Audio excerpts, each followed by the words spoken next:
여러분 안녕하십니까? 올 한 해도 아주 코로나로 인해서 경제난으로 인해서 아주 어려운 한 해였는데 여러분 어떻게 이 한 해를 보내셨습니까? 저와 여러분에게 은혜를 베푸셔서 올 한 해를 무사히 넘어가게 은혜 베풀어 주신 하나님께 감사드리고 영광을 돌립니다. 또한 여러분 올 한 해 저를 사랑해 주신 것을 생각할 때 여러분께 감사드리고 그러면 제가 오늘은 하나님의 도덕적인 전능성과 완전한 구원에 대해서 좀 묵상하고서 은혜 받은 것을 여러분과 좀 나누고자 합니다. 이 도덕적 전능함, 하나님의 이 도덕적 전능함은 제가 만세보험교회 김원경 목사님으로부터 배웠습니다. 예수님의 그 죽으심은 하나님의 도덕적인 전능성과 또 그 하나님의 그 완전한 구원, 그것을 선명하게 입증하는 계기가 되었습니다. 하나님도 못하시는 일이 있는데 그것은 율법을 희생시키면서 죄인을 용서하시는 일입니다. 왜냐하면 하나님께서는 어떤 합리적이고 명예로운 전제 조건이 없이 죄인을 용서하신다는 것은 율법을 폐기하는 결과를 가져오기 때문입니다. 오늘날 기독교계에 하나님이 율법을 희생시키시면서 그러니까 하나님의 통치를 망가뜨리면서 하나님의 무분별한 그 사랑으로 죄인을 구원하신다는 그렇게 주장을 하는 것 같은 그런 인상을 받습니다. 삼국지에 보면 읍참마속이라는 말이 있죠. 제갈량, 희루, 참마속에서 나온 말입니다. 제갈량은 제갈공명을 말하는 것이고, 희루, 눈물을 흘린다. 참마속, 눈물을 흘리면서 마속을 베었다. 이런 말이 되겠습니다. 제갈량이 눈물을 흘리면서 마속에 목을 쳤다는 말인데, 이 삼국지에 나오는 이 마속은 그 당시에 가정이라는 그 전략적인 요충지에서 제갈공명의 그 지시를 어기고 산 위에 진을 침으로써 이 나라의 그 장합이라는 장수에게 그 물의 공급원인 그 급수를 뺏기고 대패하였습니다. 그리고 그 패배는 마속 한 사람의 패배로 끝나는 것이 아니고 총나라의 전체 군대가 퇴각을 하는 그런 결과를 가져왔습니다. 그래서 그 제갈공명은 자신의 지시를 어긴 그 마속을 그가 제갈공명이 제일 아끼는 수제자였습니다. 그리고 아버지와 아들처럼 그렇게 아주 각별한 관계였음에도 불구하고 목을 벨 수밖에 없었습니다. 왜냐하면 그를 용서하는 것은 한 나라의 그 법의 통치가 중대한 위협을 받기 때문인 것입니다. 그리고 그것은요, 그 법의 통치가 위협을 받는다는 것은 국가의 멸망으로 이어지는 것이기 때문입니다. 그렇기 때문에 이것과는 약간 다른 문제지만은 마귀가 이 나라나 전 세계에 역사하는 것 중에 하나가 말이죠, 법의 체계를 그러니까 도덕적인 불감성을 더 증대시키고 하나님의 법을 무너뜨리는 그런 법을 입법부에 행사하는 것입니다. 그런 것이 여러분도 잘 아시겠지만 그 여자들의 태아 산하에 대한 그런 법이 있죠. 그러니까 낙태를 쉽게 하는 그런 법이라든지 혹은 요즘에 그 동성애를 합법화시키기 위한 차별금지법이라든지 마귀는 그런 그 법의 체계를 하나님의 법의 체계를 무너뜨리기 위해서 애를 쓰는 것입니다. 그래서 제갈공명은 그렇게 아꼈던 수제자였고 자식 같은 마속이었지만 말이죠, 눈물을 흘리면서 그 마속을 베었던 것입니다. 자, 그런데 오늘날에 그 기독교계에 보면 말이죠, 돈을 뿌려서 금권 선거로 그 성직을 매수한다든지, 혹은 어떤 우리가 말 꺼내기도 불편한 성 문제라든지 이런 모럴 해저드가 말이죠. 교회를 오염시켰습니다. 이런 것만 심각한 문제가 아니고, 하나님의 뜻에 만약 인간의 의지가 일치하지 않으면 그것이 바로 반역인 것입니다. 그러므로 하나님이 죄인을 용서할 수 있기 위해서는 모럴 해저드를 방지할 수 있을 만한 통치적인 방편이 있어야 했습니다. 예수님은 친히 말씀하시기를 내가 도덕적 해이를 못 보는 척 눈 감아 주기보다는 천지가 없어짐이 쉬우리라. 이렇게 말씀하셨습니다. 율법의 한 점 한 획이 없어지기보다는 도덕적 해이를 내가 그것을 눈 감아 주기보다는 천지가 없어지는 것이 더 쉬우리라. 예수님이 그렇게 말씀하셨습니다.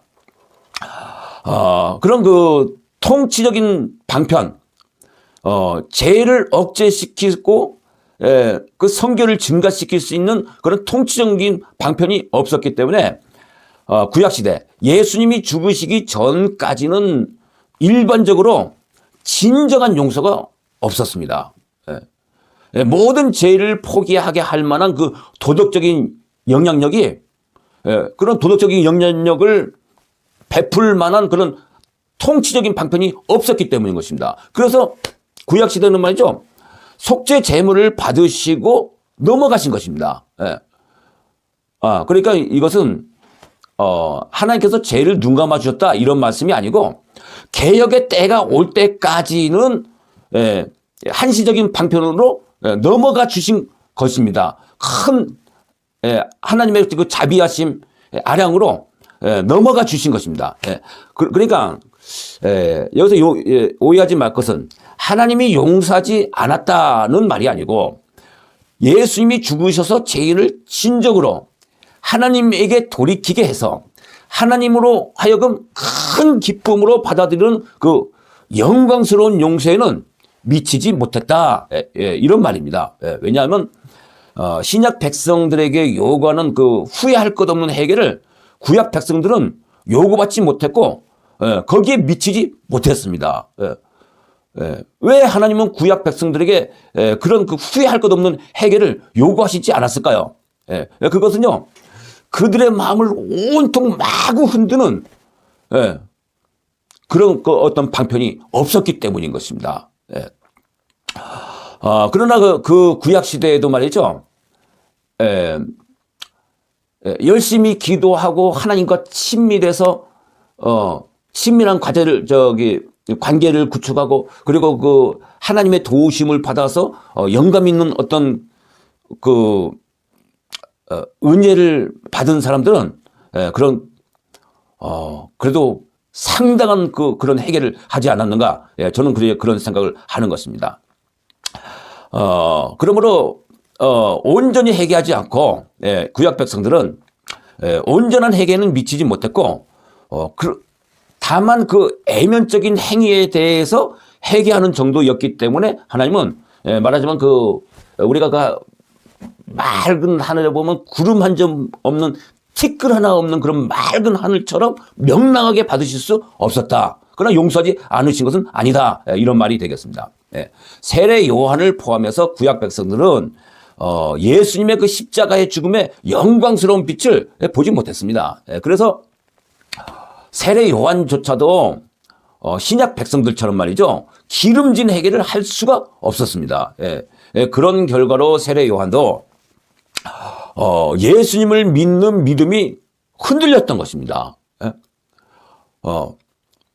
아주 기름진 회개가 없으면요, 사람은 흔들릴 수밖에 없다고 저는 그렇게 생각을 합니다. 그래서 세례 요한이 제자들을 예수님께 보내서 오실 그이가 당신입니까? 아니면 우리가 다른 일을 기다리오리까? 이렇게 물어봤던 것입니다. 또한 세례 요한은 말이죠, 신약 백성들처럼 나를 사랑하사 나를 위하여 자기 몸을 버리신 하나님의 아들을 믿는 믿음 가운데 사는 것이라, 이렇게 말을 할 수가 없었습니다. 그렇기 때문에 저와 여러분은 세례 요한이 요구한 회개보다 더 나은 해결을 요구를 받고 있는 것입니다. 예. 세례 요한이 유대 백성들에게 요구한 해결은요, 예, 사람들이 남에게 피해 끼친 그런 애면적인 죄를 예, 자복하는 정도, 예, 그런 정도였습니다. 예. 그래서 마가복음 1장에 보면은 온 유대 지방과 예루살렘 사람이 다 나아가 자기 죄를 자복하고 요단강에서 세례를 받더라. 예, 이렇게 써 있습니다. 히브리서의 그 염소와 황소의 피가 능히 죄를 없이 하지 못함이라. 예, 이렇게 말하고 있는데 이 말씀에서 추측할 수 있듯이, 예, 그래서 세례 요한은요 성령을 받지 못했다는 말이 있습니다. 네. 저가 모태로부터 성령의 충만함을 입어. 예, 이런 말씀이 또 있는데, 예, 그것은 성령께서 우리 안에 들어오셔서 내주하신 것이 아니고, 예, 옷을 걸치듯이 입었다는 거죠. 성령의 충만함을 입어. 예, 옷을 걸치듯이 입었다는, 예, 그런 말입니다. 예, 그러니까 우리 내부에서 마음에 직접 역사하신 것이 아니라, 예, 애부에서 감동을, 예, 주셨다. 예, 그렇게, 예, 말할 수 있겠습니다. 예, 그래서 신약 시대의 그 거듭난 자는 권능은 세례 요한보다 못하지만 성품은 세례 요한보다 더 나은 것입니다. 예. 여자가 낳은 자 중에 세례 요한보다 더 큰 이가 일어남이 없도다. 그러나 천국에서는 극히 작은 자라도 저보다 크니라. 예, 이렇게 예수님이 말씀하셨습니다. 크다는 말은 무슨 말입니까? 예? 너희 중에 누구든지 크고자 하는 자는 너희를 섬기는 자가 되고 너희 중에 누구든지 으뜸이 되고자 하는 자는 모든 사람의 종이 되어야 하리라. 예, 예수님이 그렇게 말씀하셨는데요. 크다는 말은 섬기는 사랑이 더 많다는 말입니다. 예. 그러니까 신약의 거듭난 백성은 세례 요한처럼 큰 권능으로 사람들로 하여금 두려움에 빠져서 죄를 회개하도록 만들고 이런 권능은 세례 요한보다 못하지만 섬기는 사랑은 더, 예, 크다고 말할 수 있는 것입니다. 혹은 그 섬기는 사랑이 순수하다. 예. 그러니까 전혀 자기의 입장을 고려하지 않고 사심 없는 사랑을 베풀 수 있다. 예, 또 이렇게 말할 수도 있겠습니다. 예. 그래서 그 구약 백성들에게 말이죠. 하나님이 여자를 보고 음욕을 품는 자는 마음에 이미 간음하였다. 형제를 미워하는 자는 마음에 이미 살인하였다. 그러니 마음으로도 간음하지 말아라. 마음으로도 미워하지 말아라. 이런 계명을 구약 백성들에게는 엄격하게 요구하시지 않으신 것이죠. 예. 예. 그러니까 구약 백성들은 모세가 모세가 말한 것처럼, 그러나 듣는 귀와 보는 눈과 깨닫는 마음은 여호와께서 너희에게 주시지 아니하였느니라. 예. 모세가 그렇게 말하지 않았습니까? 십계명이라든지 하나님께서 주신 그 계명에는 말이죠. 여자를 보고 음욕을 품지 말아라.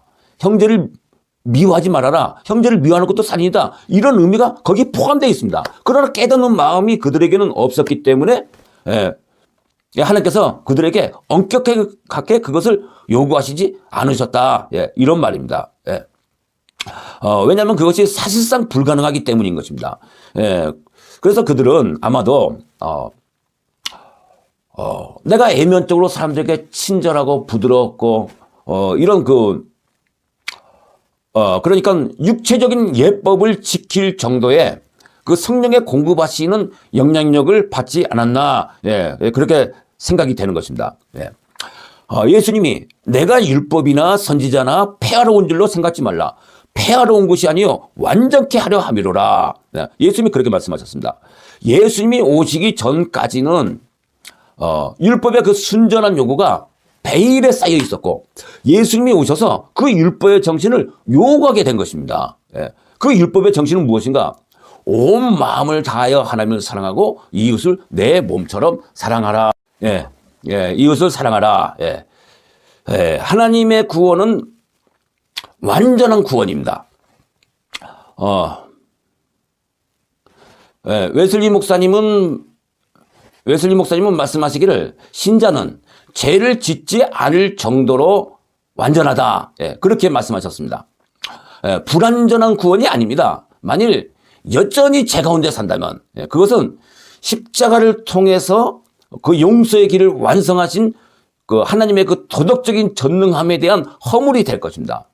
불가능한 용서를 속죄로 말미암아 할 수 있게 되었는데 다시 죄를 짓고 타락한다면 그 하나님의 분노는 비교할 수 없이 커질 것이고, 그리고 예수님의 그 십자가의 죽음은 말이죠, 어리석은 일로 평가가 될 것입니다.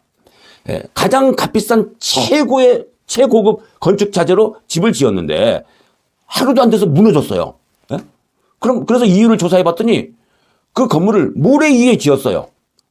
그러면 그것이 얼마나 어리석다고 평가가 되겠습니까? 그렇기 때문에 그 죽으심으로 용서를 할 수 있게 되었는데 그 용서받은 백성들이 다시 계속 죄 가운데 살아간다면 그 도덕적인 존재들은 하나님에 대해서 쓸데없이 예수님에 대해서 왜 쓸데없이 죽으셨지? 하고 반문하게 될 것입니다. 혹자는 그 죄 가운데 있는 사람도 그가 신앙을 고백하면 하나님은 그를 천국에 보내주실 것이라고 말을 합니다. 만약 그렇다면 천사도 성도도 그 죄인 본인도 하나님도 아무도 그 만족을 할 수가 없는 것입니다. 왜냐하면 죄인은 내가 죄 가운데 사는데 단지 신앙 고백한다는 이유로 하나님이 나를 천국에 보내주셨다. 그 사람이 천국에 간다면 말이죠, 내가 천국에 온 것은 내가 개인적으로는 좋은 일이지만 이렇게 하셔도 되는 건가? 과연 이것은 옳고 거룩한 일인가?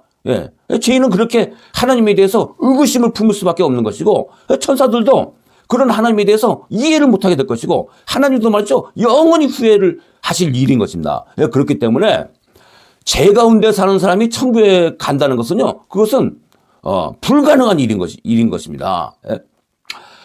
하나님의 통치는 아무도 그 하나님의 통치에 대해서 그 만족을 할 수가 없고, 영광을 돌릴 수가 없고, 하나님의 통치가 어리석다고 비웃음을 당하고 말이죠, 하나님이 모든 도덕적인 존재의 행복을 과연 그걸 중요하게 여기시는 것인가?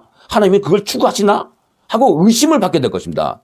그렇기 때문에 죄 가운데 있는 사람을 천국에 보내주신다면 말이죠, 그것은 하나님이 죄인을 비호해 주는 범죄단체 두목이 되는 것을 말하는 것입니다.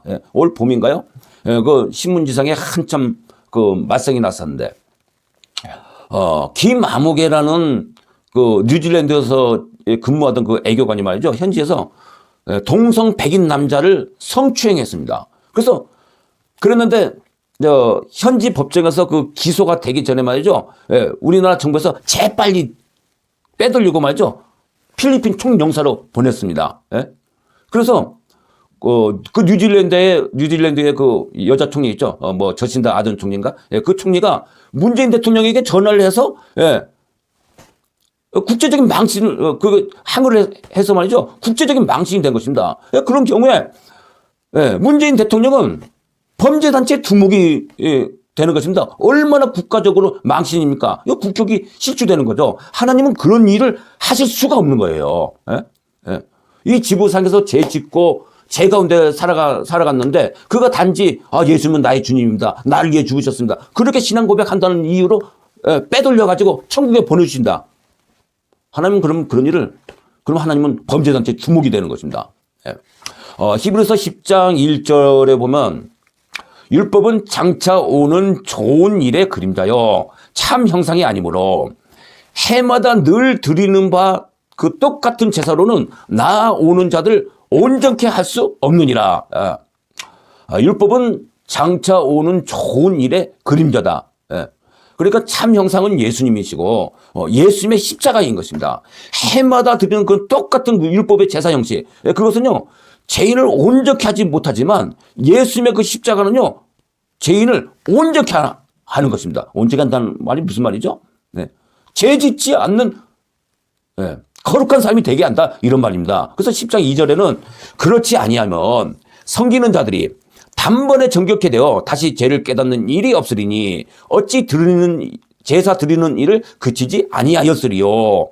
예. 그러나 이 제사들은 해마다 죄를 생각나게 하는 것이 있나니 이는 황소와 염소의 피가 능히 죄를 없이 하지 못함이라 이렇게 말을 합니다. 예. 동물 제사로는요 우리를 거룩하게 만들 수가 없어요. 예. 혹자는 말이죠. 예수님이 죽으셔서 내가 실제적으로는 내가 죄 가운데 살아가지만 예수님이 이 세상에서 거룩하게 사셨던 그래서 예수님이 가지고 있는 그 거룩함을 나에게 전가시켜서 하나님은 나를 거룩하다고 여기신다. 그렇게 미혹을 받는 사람이 있습니다. 그런 거 아니에요. 예? 예. 하나님은 우리에게 실제적으로 거룩함을 요구하시는 것이지, 네가 죄 가운데 살아도 내가 내 아들 예수의 그 거룩함을 너에게 적용시켜서 전가시켜서 내가 너를 거룩하다고 그렇게 판결하겠다. 하나님은 그러실 수가 없는 것입니다. 예. 예수님은 십자가에서 말이죠 내려오실 권리가 있었습니다. 그러나 만일 예수님이 십자가에서 내려왔다면 그것은 예수님이 영원히 후회하실 일인 것입니다. 예수님은 하나님께서 물리적으로 전능하시고 또한 도덕적으로도 전능한 하나님이심을 십자가의 죽음을 통해서 입증하셨습니다. 예. 예수님이 죽으시기 전에 예수님은 나는 받아야 할 세례가 있으니 그 이루기까지 나의 답답함이 어떠하겠느냐. 예수님이 그 받으신 그 죽음의 잔이 있지 않습니까? 그 하나님 아버지와의 분리, 한 번도 하나님과 분리되지 않았고 항상 하나님 아버지의 그 영광스러운 그 교통하심이 있었는데 그 하나님 아버지와 분리된 것입니다. 그리고 마귀의 공격이 있었다고 저는 생각합니다. 그런데 예수님은 죄인을 대표해서 십자가에 못 박히셨기 때문에 예수님은 그 자신의 신성을 사용할 수가 없었습니다. 만일 예수님이 그 신성을 사용할 수 있었다면 말이죠, 자기 스스로 마취제를 하나님의 초능력으로 마취제를 자신의 몸에 투입시켜서 고통 하나 안 당하실 수가 있죠. 그러나 만일 예수님이 그렇게 한다면 예수님은요 마귀가 되는 것입니다. 한순간에 그 예수님의 그 영원하신 그 정직함과 성실함을 한순간에 잃어버리는 거예요. 예수님은 그래서 신성을 사용할 수 없었고 그래서 죄인인 것처럼 그렇게 대우받고 취급을 당했습니다. 여러분 혹시 가위에 눌려보셨습니까? 아주 대단히 괴롭죠. 비명 하나 못 지르죠. 그래서 혹시 마귀로부터 그런 그 물리적인 영적 공격을 받지 않았을까? 그런 추측을 하는 것입니다. 그러나 그것을 단정하지는 않겠습니다. 왜냐하면 뭐 성경에 없는데 혹시 그것이 무리한 비약이 되지 않을까 이제 그런 염려가 되는 거예요. 그리고 그 마귀로부터 온갖 비난과 비웃음, 그리고 그 예수님의 그 십자가의 죽음은 아무 쓸모없이 실패할 것이라는 그 마귀의 비웃음, 이런 그 정신적인 괴롭힘을 당했을 것입니다. 그런데 예수님이 가지신 그 최고의 사랑, 최고로 강력한 소망, 그리고 비록 하나님으로부터 지금 버림을 받았지만은 하나님 아버지께서 자기를 영원히 버리신 것이 아니고 다만 한순간 버리신 것이다. 그런 그 아버지에 대한 그 최고의 신뢰, 그리고 이 십자가를 통과하면 수없이 많은 사람들이 하나님께 영광을 돌릴 것이라는 그런 그 소망과 그러한 것들이 말이죠. 그 십자가의 그 육체적인 고통이나 마귀의 공격보다도 더 강했던 것입니다. 그래서 예수님은 말이죠, 그 십자가 위에서 그런 소망을 가지셨던 것입니다. 죄인 한태희가 의롭고 거룩한 존재가 된다. 그가 영원히 멸망받아 마땅한 그런 그 자신의 죄를 위하여 죽으신 하나님의 아들의 그 죽음을 보고 그가 영원히 하나님께 최고의 감사와 최고의 신뢰와 최고의 순종과 최고의 사랑으로 그리고 영원히 성결과 행복을 누린다. 그리고 하나님은 죄인을 용서하고 마음껏 은혜를 베풀어주는 그 도덕적인 전능함을 온 우주에 밝히 드러내시고 최고의 영광을 받는다. 예수님은 그런 그 소망을 가지시고 말이죠. 그 십자가를 이겨내셨던 것입니다. 예. 예, 도덕적 전능함이라는 것은요, 하나님의 법의 영향력을 조금도 손상시키지 않고, 하나님의 그 도덕적인 통치의 완전함을 조금도 손상시키지 않고, 하나님의 법의 순종을 확보하는 방법으로 죄인을 용서하시고 구원하시는 하나님의 거룩한 능력을 말하는 것입니다. 그것이 예수님의 그 십자가를 통해서 입증이 되었던 것입니다. 그것은요, 하나님 아버지께 무한한 영광이 된 것입니다. 하나님의 그 아름다운 성품을 마음껏 드러내신 그런, 이 온 우주의 모든 도덕적인 존재들이 영원히 하나님께 영광을 돌리게 되는 그런 무한한 영광이 된 것입니다. 그렇기 때문에 여러분, 만일 우리가 새 마음을 받지 못했다면, 하나님을 온 마음을 다해서 사랑하고 이웃을 내 몸처럼 사랑하는 그런 그 새 마음을 받지 못했다면 그것은 구원이 아닌 것입니다. 그러므로 나에게 그 실제적인 거룩함이 없는데 자신을 속이면서 이웃과 하나님을 속이면서 나는 구원 받았어요. 나는 구원의 확신이 있어요. 그러지 마시고, 여러분, 하나님으로부터 이로부터 내려오는 그 새 마음을 얻게 되기까지 날마다 구하고 찾고 두드리고 기다리십시오. 그것이 하나님을 기쁘시게 하는 일입니다. 이건요, 우리가 밥을 퍼주고 연탄을 갖다 주고 쌀을 갖다 주고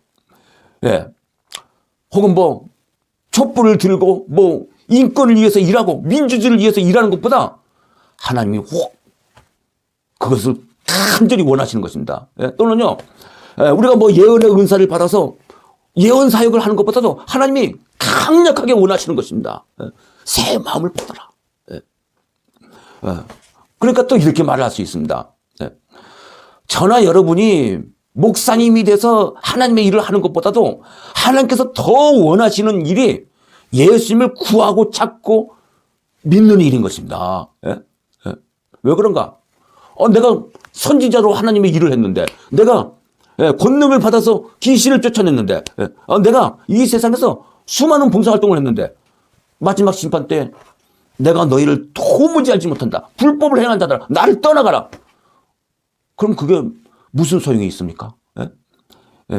하나님은 그런 사람들에 대해서 얼마나 그 실망하시고 또 괴로움이 있으시겠습니까? 일평생 그들의 기도에 응답을 해주시면서 그들을 오래 참고 기다리셨는데 마지막에는 그들을 버려야 돼요, 하나님이. 얼마나 허탈한 일입니까?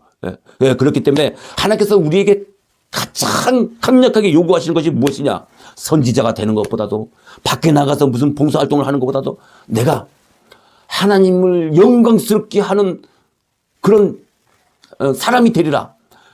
내가 하나님을 최고로 사랑하고 이웃을 내 몸처럼 사랑하는 그런 사람이 되어야 되겠다. 그것을 위해서 하나님의 은혜를 구하고 예수님을 찾는 것, 그것을 하나님이 간절히 원하시는 것입니다. 그렇기 때문에 여러분, 날마다 구하십시오. 여러분, 지금 결심하십시오. 나는 내가